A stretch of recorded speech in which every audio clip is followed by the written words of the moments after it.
bisa bertemu kembali, kita bisa bertemu kembali ya untuk bersama menimba ilmu, belajar tentang ilmu pengetahuan sosial ya. Anak-anakku sekalian, gimana kabar kalian? Baik. Baik ya. Ini komplit sepertinya, tidak ada satupun yang bolos ya. Coba Pak Ahmad mau absen ya. Saya absen satu-satu. Coba Ahmad Ghazali. Nah, Ahmad Rindan. Aden.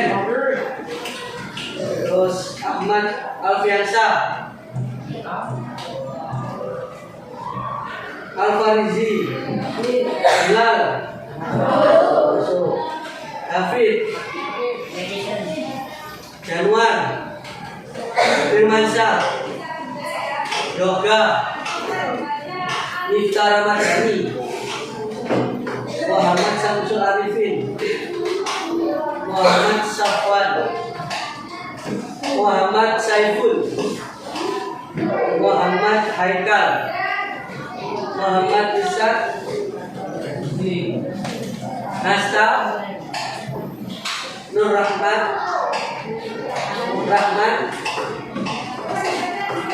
Raihan. Salusi. Tristan. Usman. Siapa yang jawabnya? Oke, pada pertemuan kali ini kalian komplit masuk ya. Terus pada pertemuan hari ini ya kita Pak Ahmad, mari tanya dulu, kemarin kalian belajar tentang apa?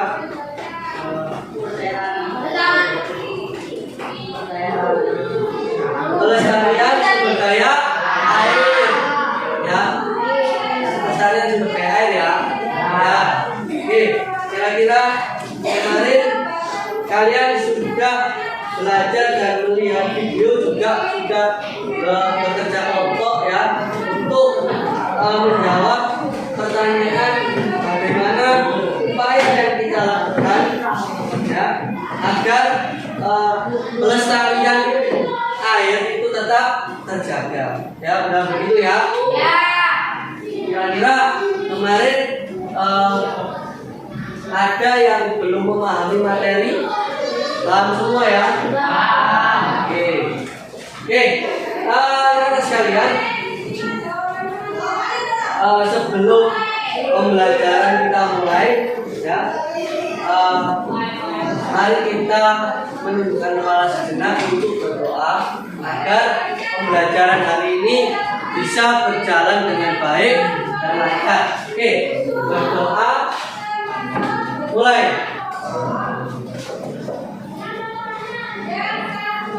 Oke, berdoa selesai.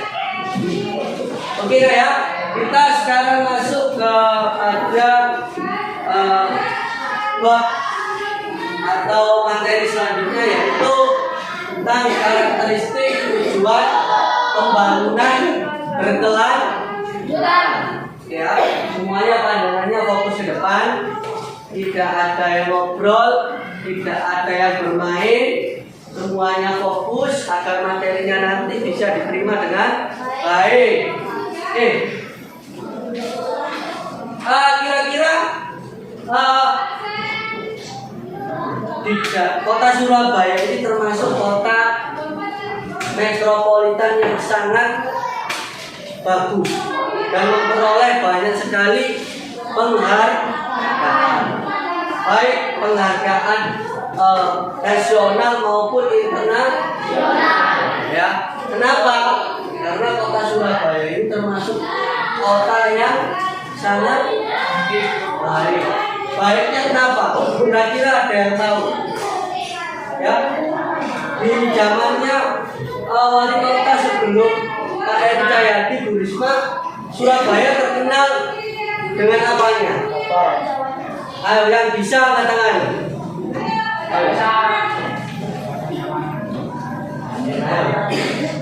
Diri kebudayaannya. Terus apa lagi? Ayo, Bu Risma suka apa Bu Risma?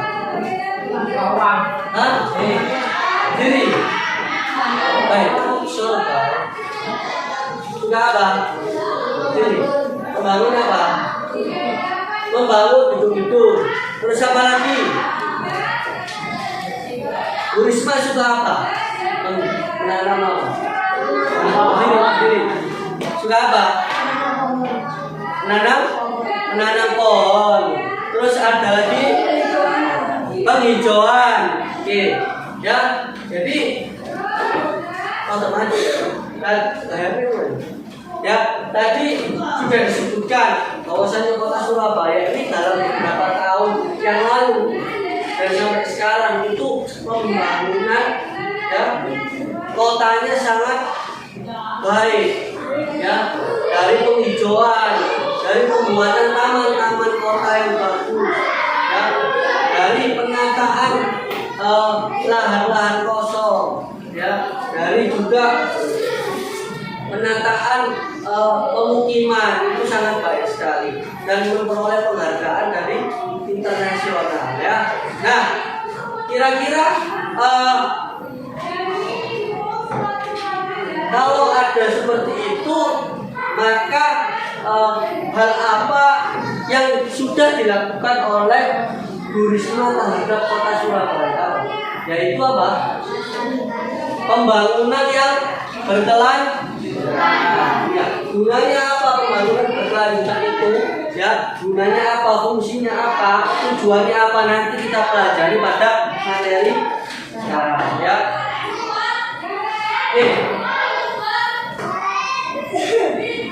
Kita lihat video di depan ya.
Menurut jaringan awal alam semesta, bumi dan segala isinya akan selalu berusaha sampai keseimbangan.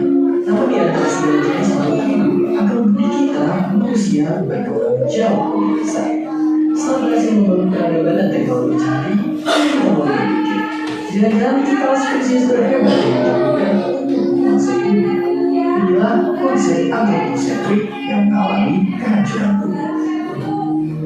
Demi memenuhi kebutuhan pribadi, kita tanpa sadar telah merusak keseimbangan dengan alam.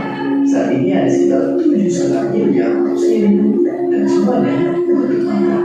Akhirnya kita mencoba merasakan makanan sejahtera dan tanpa peduli dampaknya pada lingkungan. Kita mulai mengembang dari bakar hutan untuk membuka lahan pertanian. Setiap harinya ada hutan seluas seluruh area Monas yang lengkap. Kita tidak sadar bahwa satu pohon butuh oksigen yang semua sekitarnya dengan kedua pohon. Yang kita lakukan justru sebaliknya.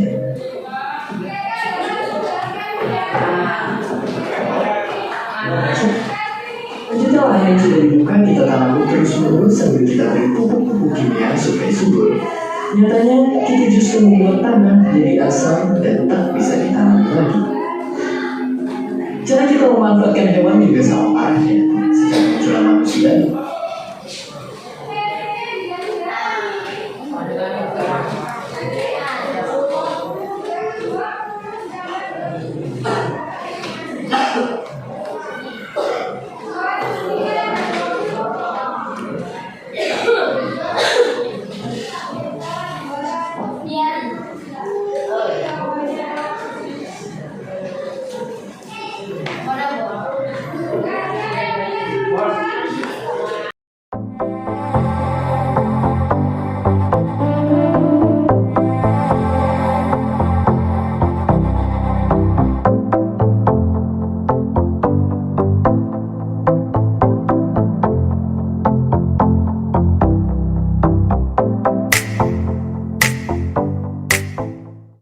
C. Pembangunan berkelanjutan dan kelangkaan. 1. Pembangunan berkelanjutan. Pembangunan berkelanjutan merupakan upaya untuk memenuhi kebutuhan masa kini dengan meminimalkan dampak buruk terhadap lingkungan sehingga kualitas kehidupan saat ini tidak terganggu dan sumber daya alam akan tetap terjaga untuk menopang kehidupan generasi mendatang. Pembangunan berkelanjutan menjadi perdebatan karena sulit dimengerti dan dinilai menghambat pembangunan, terutama pertumbuhan ekonomi. Pada tahun 2015, masyarakat di semua negara mulai memandang penting pembangunan berkelanjutan dengan lahirnya Deklarasi Sustainable Development Goals, SDGs. 2. Karakteristik pembangunan berkelanjutan. Karakteristik pembangunan berkelanjutan berbeda dengan pembangunan lainnya. Ciri-ciri tersebut antara lain setiap tindakan harus memperkirakan dampak terhadap kesehatan dan kelestarian lingkungan hidup, mendorong perilaku manusia yang mendukung pemanfaatan dan manajemen sumber daya alam secara berkesinambungan, menjunjung tinggi rasa tanggung jawab terhadap alam, berperan aktif dalam menjaga alam dalam melakukan kegiatan sosial dan ekonominya. Peningkatan kualitas manusia dimaksudkan agar manusia memiliki pengetahuan, kemampuan yang berdaya saing untuk menguasai teknologi dan memanfaatkan alam secara efisien dan bertanggung jawab, dan intervensi kebijakan dan fokus kegiatan saling memperhatikan keterkaitan antar tujuan. 3. Tujuan pembangunan berkelanjutan. Berdasarkan hasil deklarasi SDGs terdapat 17 tujuan pembangunan berkelanjutan yang kemudian dikelompokkan menjadi 4 pilar. Keempat pilar tersebut yaitu pilar sosial, ekonomi, lingkungan hidup, dan tata kelola. Satu pilar berhubungan dengan pilar lainnya, misalnya pilar lingkungan terkait dengan pilar ekonomi karena perlunya menjaga keberlanjutan lingkungan hidup. Pembangunan berkelanjutan merupakan pembangunan komprehensif yang berlandaskan 4 pilar pembangunan. 4 pilar tersebut yaitu pilar pembangunan sosial yang fokus terhadap kesejahteraan masyarakat. Pilar pembangunan ekonomi memfokuskan pada peningkatan ekonomi yang ramah lingkungan, kolaborasi dan inovasi. Pilar pembangunan lingkungan meliputi lingkungan hidup yang ada di darat dan perairan. Pilar pembangunan tata kelola berhubungan dengan usaha menjaga perdamaian, keadilan, dan kelembagaan yang tangguh. 4. Kelangkaan dan kebutuhan manusia yang tidak terbatas. Salah satu masalah ekonomi akan terus terjadi dan terus berlangsung adalah kelangkaan. Kelangkaan terjadi ketika sumber daya alam yang tersedia tidak dapat memenuhi kebutuhan manusia. Kelangkaan tidak akan terjadi jika sumber daya yang tersedia melimpah, memiliki kualitas yang baik serta ditemui di mana saja dan kapan saja. Namun kenyataannya, manusia hampir tidak pernah puas dan tidak mampu mengimbangi ketersediaan sumber daya. A. Kelangkaan sumber daya alam. Kelangkaan sumber daya alam merupakan salah satu kelangkaan yang tidak dapat dihindari. Sumber daya alam yang jumlahnya terbatas saat ini, tidak akan mampu untuk memenuhi kebutuhan populasi manusia yang semakin bertambah pada masa mendatang. Semakin bertambahnya populasi manusia di dunia dan sumber daya yang jumlahnya terbatas menyebabkan kelangkaan. Diperlukan inovasi dan perbaikan dalam segala bidang agar kelangkaan ini dapat diatasi dan kebutuhan manusia tetap dapat terpenuhi. D. Kelangkaan tenaga kerja. Kelangkaan tenaga kerja terjadi ketika sulit menemukan tenaga kerja yang kompeten untuk menjalankan proses produksi, baik barang maupun jasa. Jika keadaan ini terus berlanjut maka produksi akan terganggu dan menyebabkan masalah ekonomi pada suatu daerah. Selain tenaga produksi, perusahaan juga membutuhkan tenaga ahli. Tenaga ahli merupakan orang yang benar-benar kompeten dan ahli pada suatu bidang tertentu seperti dosen bagi perguruan tinggi, dokter bagi sebuah rumah sakit, insinyur teknik untuk bagian produksi, manajer pemasaran dan akuntan bagi sebuah perusahaan. C. Kelangkaan modal. Kelangkaan dapat terjadi dalam bentuk penyediaan modal. Modal tidak hanya berbentuk uang tunai melainkan gedung, peralatan, dan mesin produksi. Modal yang terbatas akan memengaruhi kelangsungan proses produksi. Salah satu bentuk kelangkaan modal adalah penggunaan mesin produksi dengan kualitas rendah. D. Kelangkaan keterampilan kewirausahaan. Keterampilan kewirausahaan adalah keterampilan yang mampu mengkombinasikan sumber daya alam, tenaga kerja dan modal. Seseorang dengan keterampilan kewirausahaan dapat meminimalkan biaya produksi dan memaksimalkan kuantitas produksi dengan keterbatasan sumber daya yang dimiliki. Keterampilan ini bertugas untuk mengelola faktor-faktor produksi sehingga menghasilkan produk yang bermutu, harga yang dapat bersaing serta mampu memenuhi kebutuhan akan produk tersebut. 5. Faktor yang menyebabkan kelangkaan.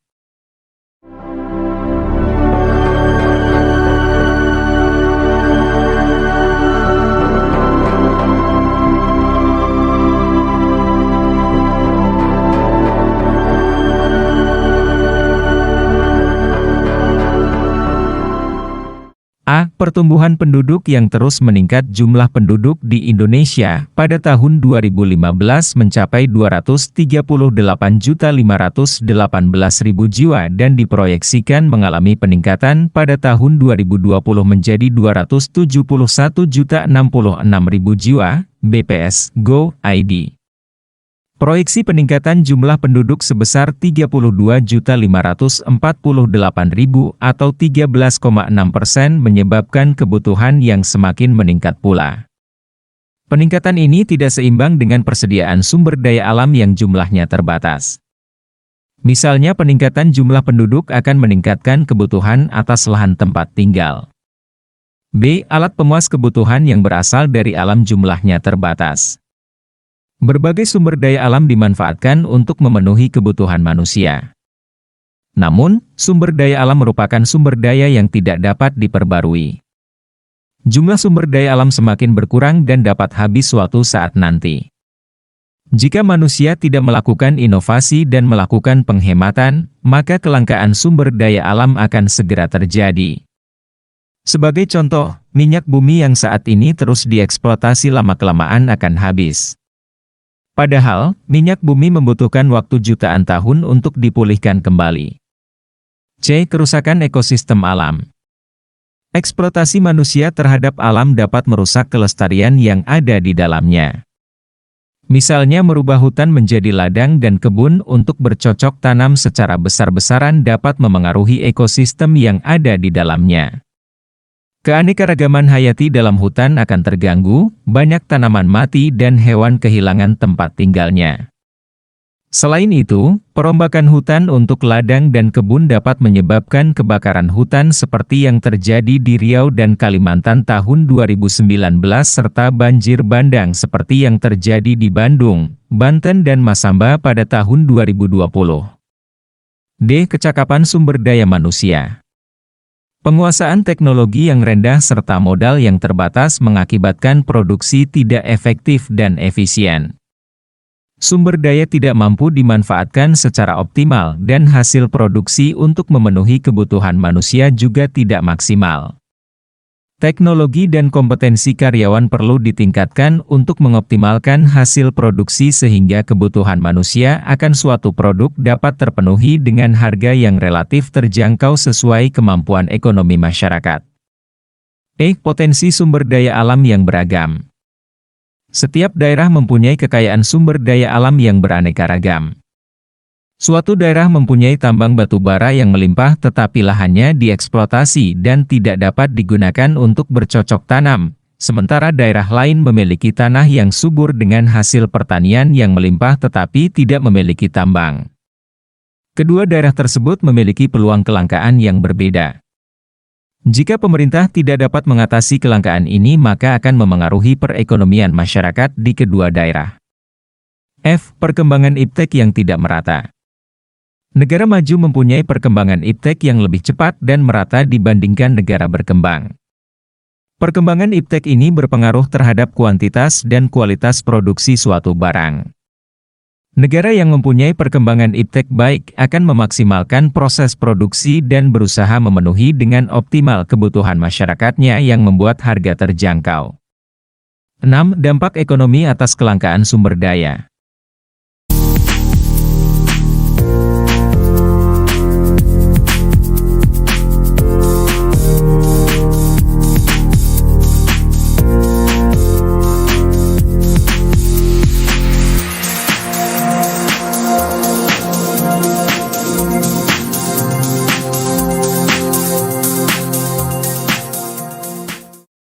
Kelangkaan sumber daya memberikan dampak bagi perekonomian suatu negara, di antaranya adalah pertama produksi menurun, ketika sumber daya alam sebagai bahan baku langka maka bahan baku produksi akan berkurang dan terjadi penurunan jumlah produksi. Penurunan jumlah produksi ini akan memengaruhi daya beli dan masyarakat tidak mampu memenuhi kebutuhan atas barang tersebut. Kedua, harga barang meningkat. Ketika jumlah barang yang tersedia di pasar sedikit sedangkan jumlah kebutuhan barang tersebut meningkat akan mengalami kenaikan harga dan memengaruhi kondisi ekonomi. Ketiga, pendapatan masyarakat yang menurun, perusahaan yang mengurangi jumlah produksinya akan mengurangi jumlah tenaga kerja. 7. Langkah pencegahan kelangkaan sumber daya.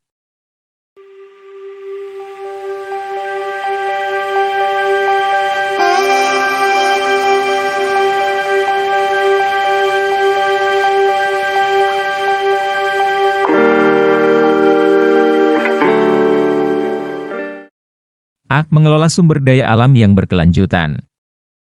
Kerusakan alam yang terjadi karena eksploitasi alam yang berlebihan perlu dihentikan. Penggunaan sumber daya untuk kebutuhan manusia perlu diimbangi dengan melaksanakan pelestarian alam agar sumber daya tetap tersedia untuk memenuhi kebutuhan manusia pada masa yang akan datang. Misalnya penebangan pohon untuk dimanfaatkan kayunya juga perlu diimbangi dengan penanaman pohon kembali. B. Meminimalkan penggunaan sumber daya yang tidak terbaharukan. Sumber daya alam yang tidak terbaharukan akan habis dan tidak dapat dibuat kembali dalam waktu yang cepat. Sehingga, cara yang dapat dilakukan adalah penghematan sumber daya. Penghematan sumber daya bertujuan untuk memperpanjang peluang kelangkaan sumber daya yang ada sehingga dapat bermanfaat untuk kehidupan pada masa mendatang. C. Menggunakan teknologi yang tepat guna. Penggunaan teknologi yang sesuai dapat memaksimalkan hasil produksi. Penggunaan teknologi yang sesuai akan menghasilkan lebih banyak produk. Sehingga, produk dapat dijual dengan harga yang lebih terjangkau dan mampu memenuhi kebutuhan masyarakat. Penggunaan teknologi yang sesuai juga akan menghemat bahan baku karena bahan baku yang dimiliki dapat diolah semaksimal mungkin. D. Mencari alternatif sumber daya pengganti. Sumber daya alam yang terbatas seperti minyak bumi, batu bara, emas, dan bahan tambang lain akan habis. Ketika sumber daya alam habis maka proses produksi terhenti dan manusia tidak dapat memenuhi kebutuhannya. Untuk itu perlu mencari alternatif sumber daya pengganti yang lebih ramah lingkungan dan dapat diperbaharui untuk menggantikan sumber daya yang tidak dapat diperbaharui. 8. Masalah pokok ekonomi.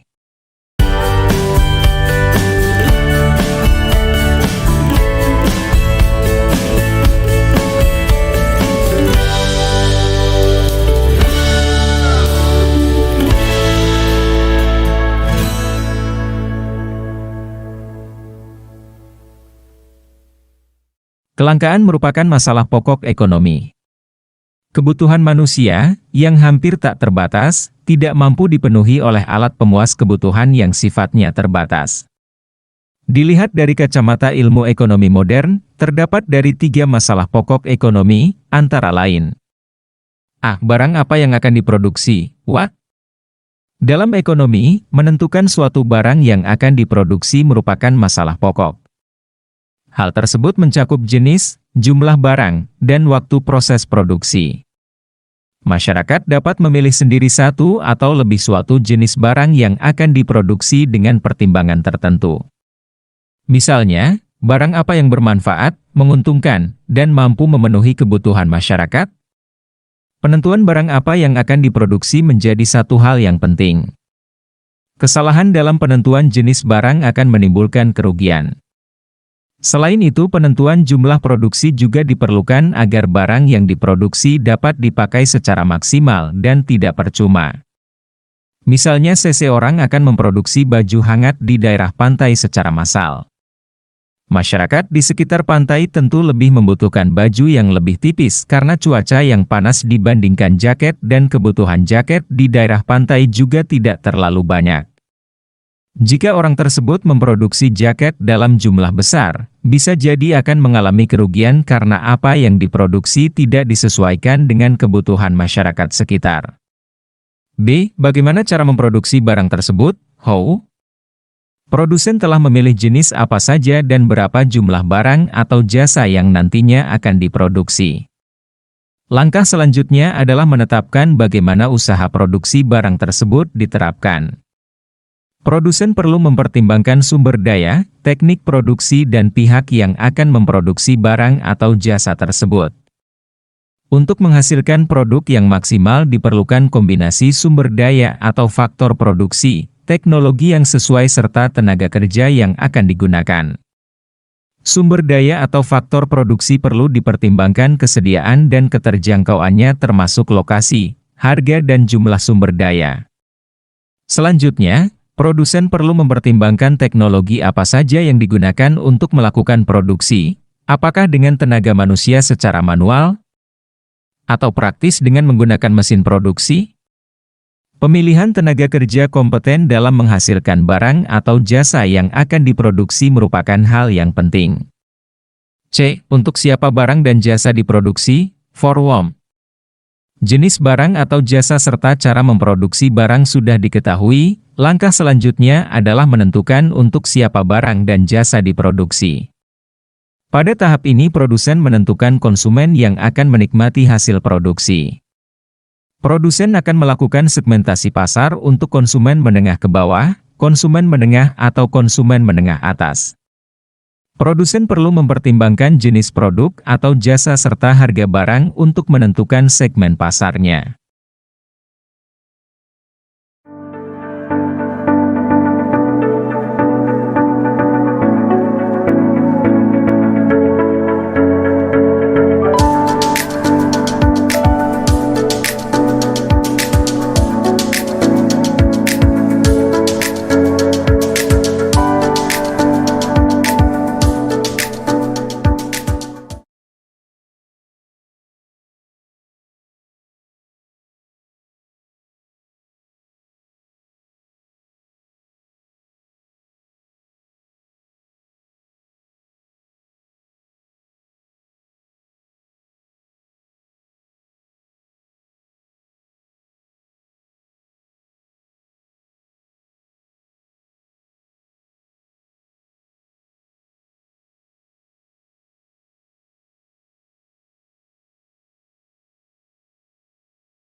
Sejak disahkan pada tahun 2015, tujuan pembangunan berkelanjutan atau Sustainable Development Goals terus menjadi topik hangat.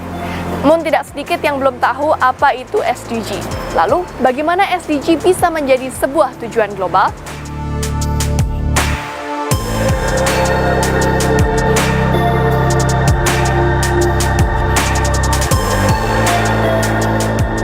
Sejarah SDGs tidak lepas dari Millennium Development Goals atau MDGs yang resmi berakhir pada Desember 2015.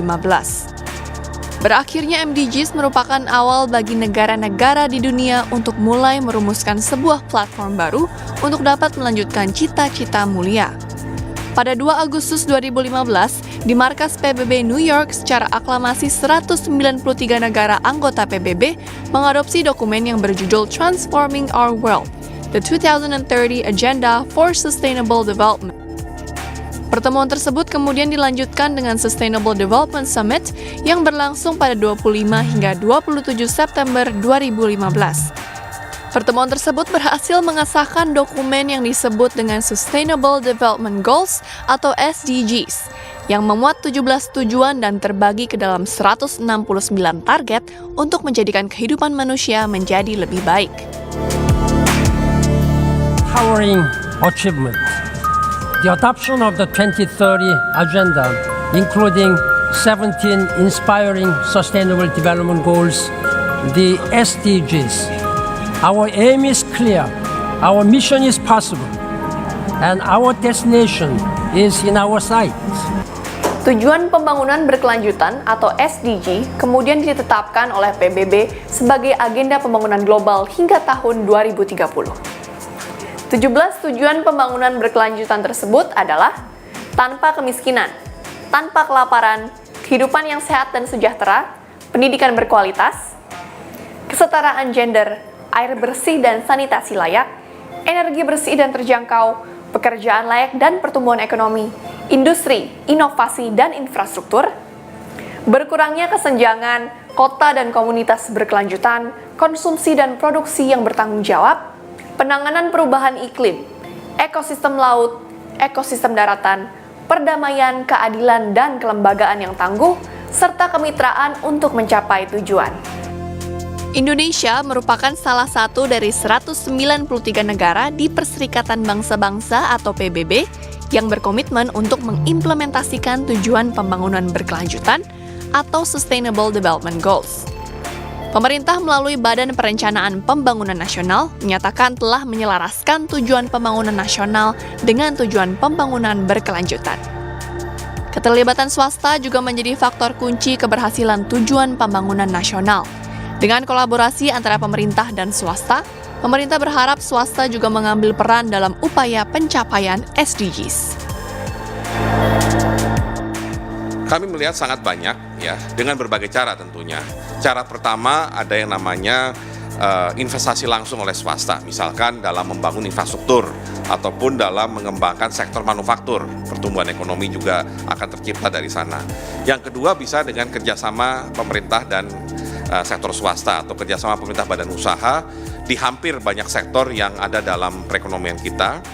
Dan ketiga, ada swasta yang melakukannya melalui filantropi, melalui aktivitas yang dilakukan oleh inisiatif mereka sendiri dengan pembiayaan dari mereka sendiri, tapi memberikan dampak langsung terhadap perbaikan kesejahteraan masyarakat. SDG yang ditetapkan bersama berlaku secara universal, tidak hanya untuk negara maju dan negara berkembang, tetapi juga negara-negara berpenghasilan rendah. Sebagai sebuah kesepakatan global, 17 tujuan pembangunan berkelanjutan bukan hanya menjadi tugas pemerintah, tetapi menjadi tujuan bersama bagi swasta, pengusaha, komunitas, hingga Anda dan saya. Tim Liputan CNBC Indonesia.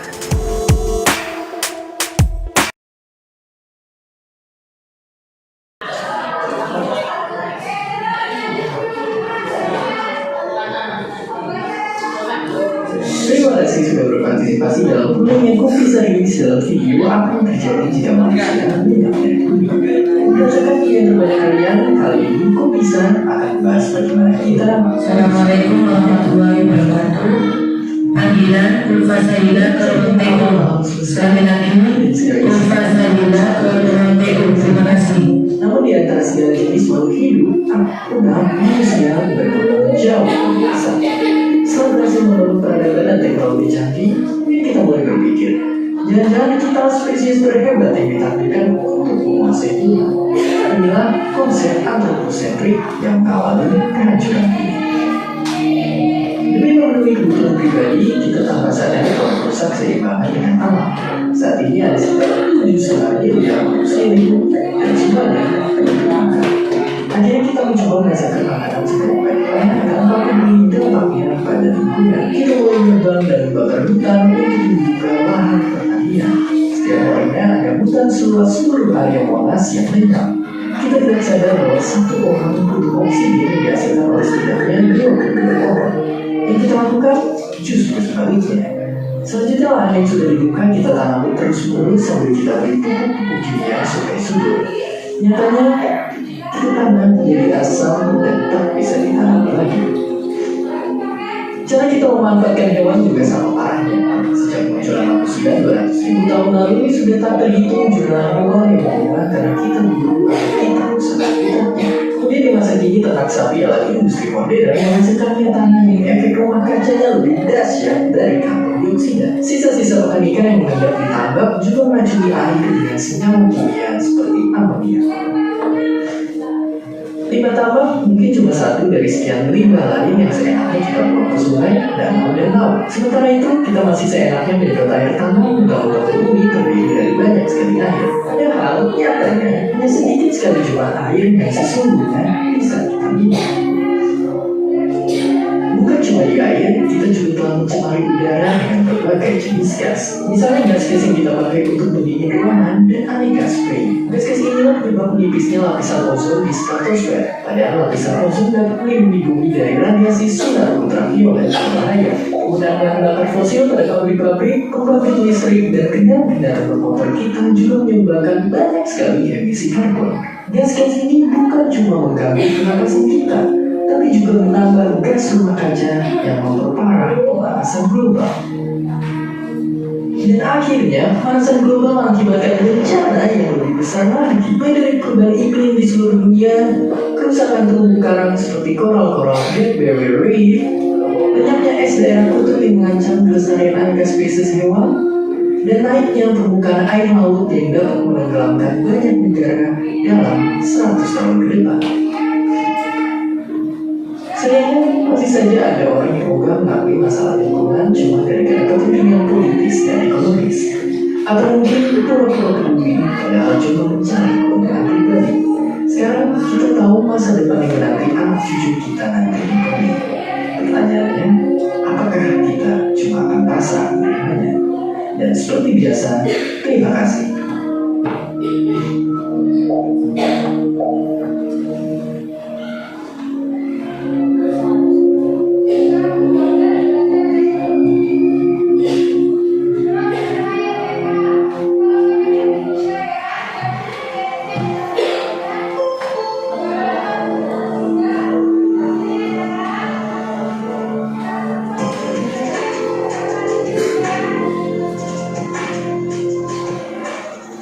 Sejak disahkan pada tahun 2015, tujuan pembangunan berkelanjutan atau Sustainable Development Goals terus menjadi topik hangat. Mungkin tidak sedikit yang belum tahu apa itu SDG. Lalu, bagaimana SDG bisa menjadi sebuah tujuan global?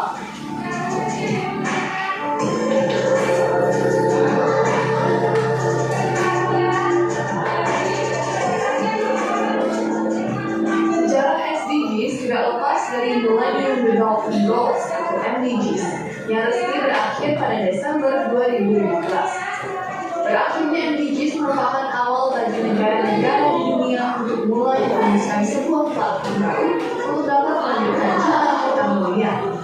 Pada 2 Agustus 2015, di markas PBB New York secara aklamasi 193 negara anggota PBB mengadopsi dokumen yang berjudul Transforming Our World and the 2030 Agenda for Sustainable Development.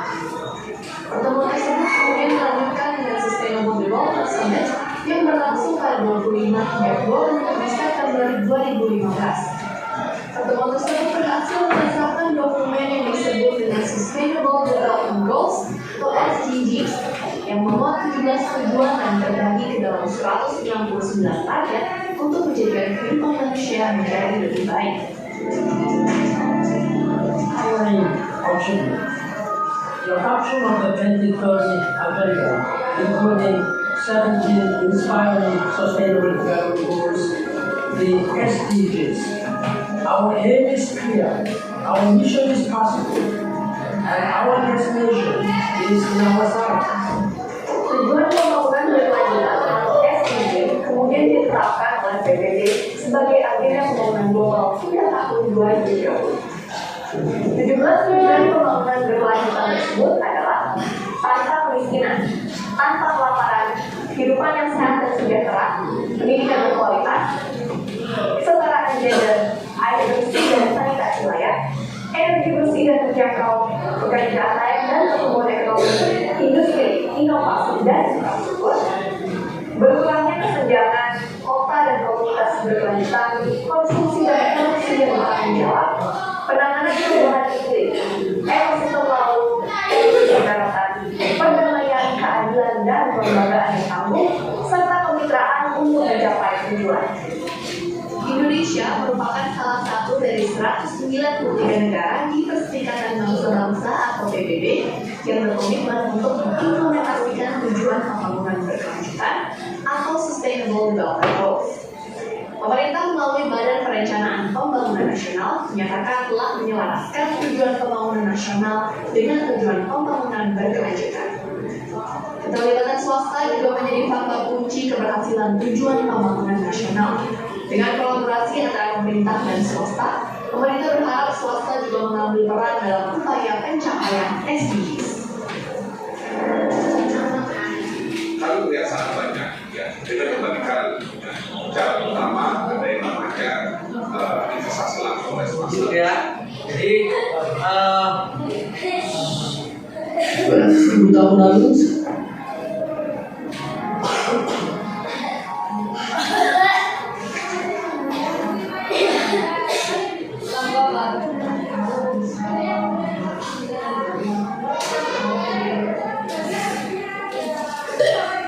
ya, jadi di dalam video itu dijelaskan bahwasannya pembangunan berkelanjutan itu adalah sebuah program ya yang tidak hanya dicanangkan oleh nasional tapi internasional. Semua negara-negara melalui lembaga PBB ya, lembaga internasional namanya PBB ya, itu mencanangkan bagaimana tujuan pembangunan berkelanjutan untuk menciptakan bagaimana nasib bumi kita ini di masa yang akan datang. Jadi karena banyaknya permasalahan yang ada di bumi ya, yang sekarang kita rasakan, pemanasan global, Mas.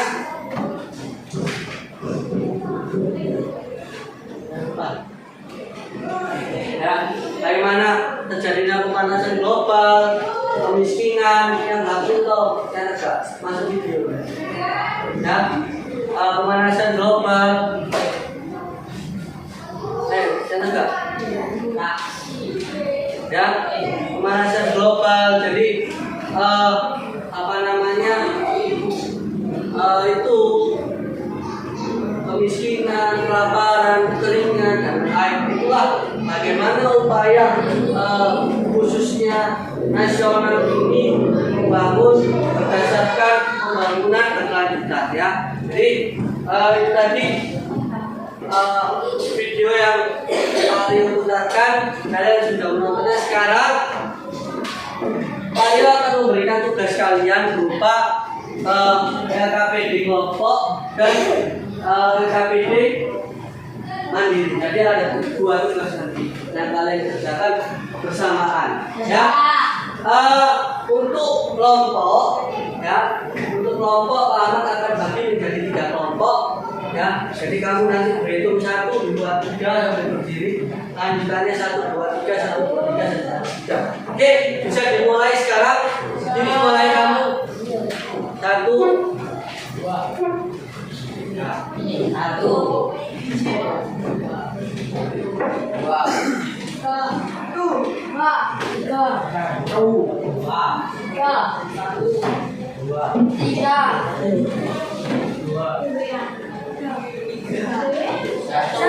Oke, sekarang yang nomor 1 di sebelah sini, yang nomor 2 di sebelah sini, yang nomor 3 di sebelah sini. Ayo cepat. Tidak usah.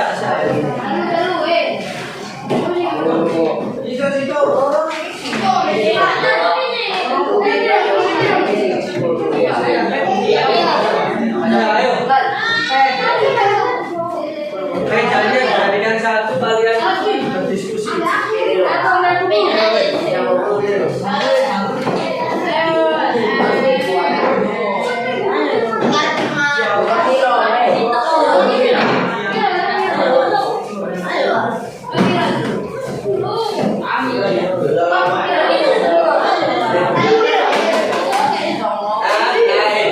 Yang terjadi itu gerakannya, bukan omongannya.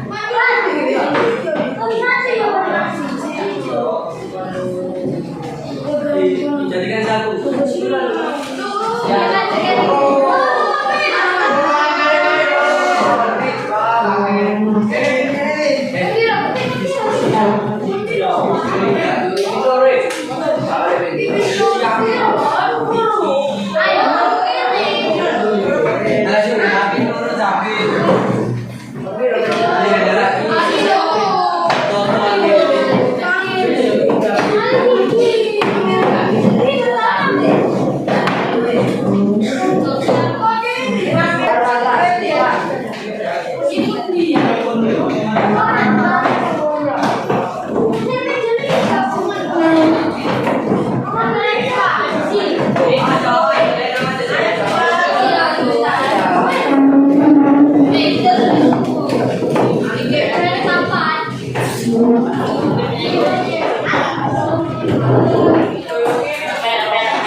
Nanti Pak Ahmad akan memberikan kalian kartu, ya.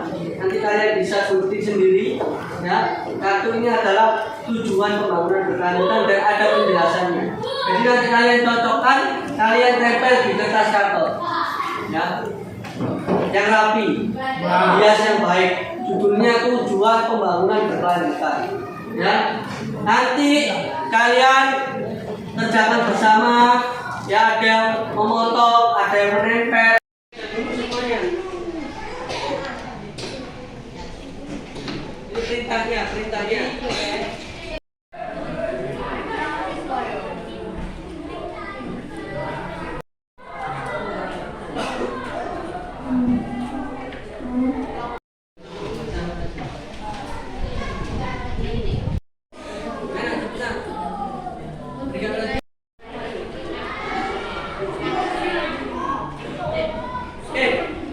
Sudah,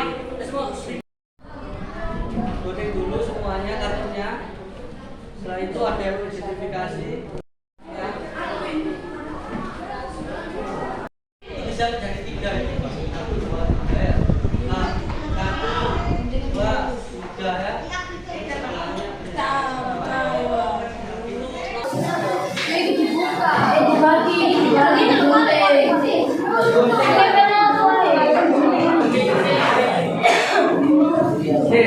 Semuanya alat bahan taruh dulu di depan.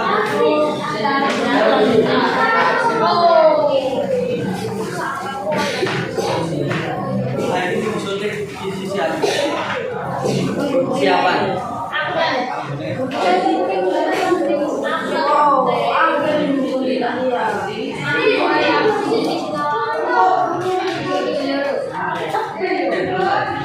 Taruh meja dulu semuanya. Ini perintahnya. Ada berapa orang nih?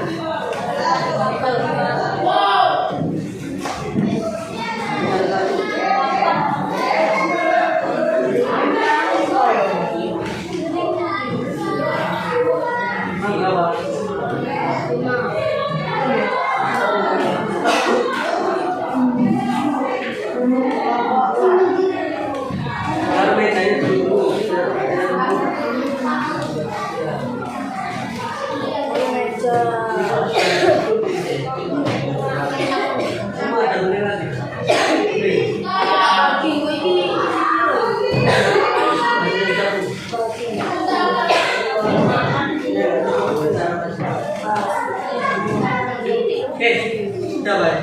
Semua itu baik.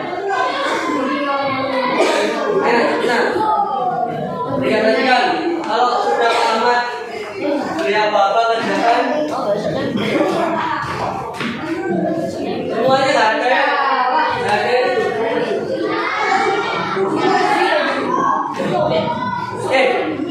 Sudah.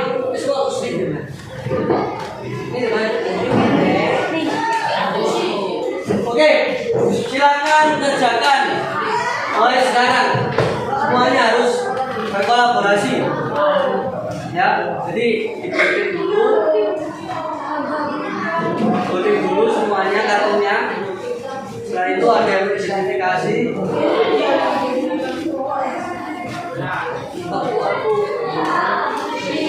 Kontrol.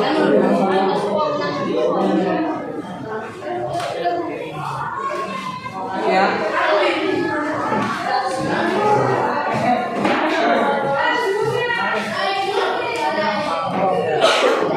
Ini harus selesai.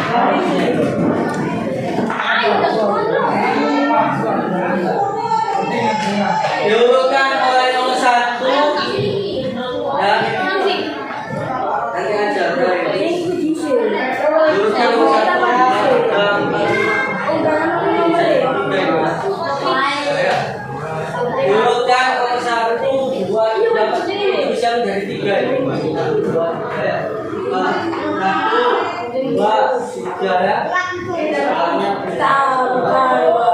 Itu nomor urutnya diundikan dulu, ada nomornya.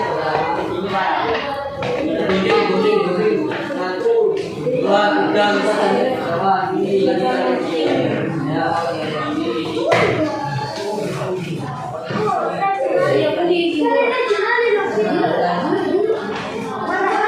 Ditempelkan yang ada nomornya dulu, yang ada gambarnya dulu. Ya.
Pekerjaannya ditaruh semua, perhatikan. Pekerjaannya ditaruh semua, perhatikan. Ya, semuanya fokus menghadap Bapak Rio semua. Sudah? Ya. Oke. Karena keterbatasan waktu, ya, kita nanti lanjutkan di pertemuan berikutnya untuk presentasi. Jadi kalian bisa mengerjakan tugasnya ini di rumah. Ya, besok kalian bisa maju satu-satu untuk mempresentasikan bagaimana tujuan dari pembangunan berkelanjutan. Gitu ya. Mungkin ada yang ditanyakan? Ada yang ditanyakan mengenai tugas ini tadi? Ada yang bertanya? Tanya? Nggak ada ya? Oke, semuanya sudah paham ya, karena waktunya sudah habis. Pak Rio akhiri ya. Kira-kira untuk pelajaran hari ini, untuk pelajaran hari ini, bagaimana kalian sudah dapat menerima dengan baik atau belum? Sudah ya, sudah tunjukkan video. Terus ini sekarang kalian mengerjakan tugas mandiri dan tugas kelompok. Kalian sudah menerima semuanya. Oke, saya akhiri pertemuan hari ini. Terima kasih. Wassalamualaikum warahmatullahi wabarakatuh.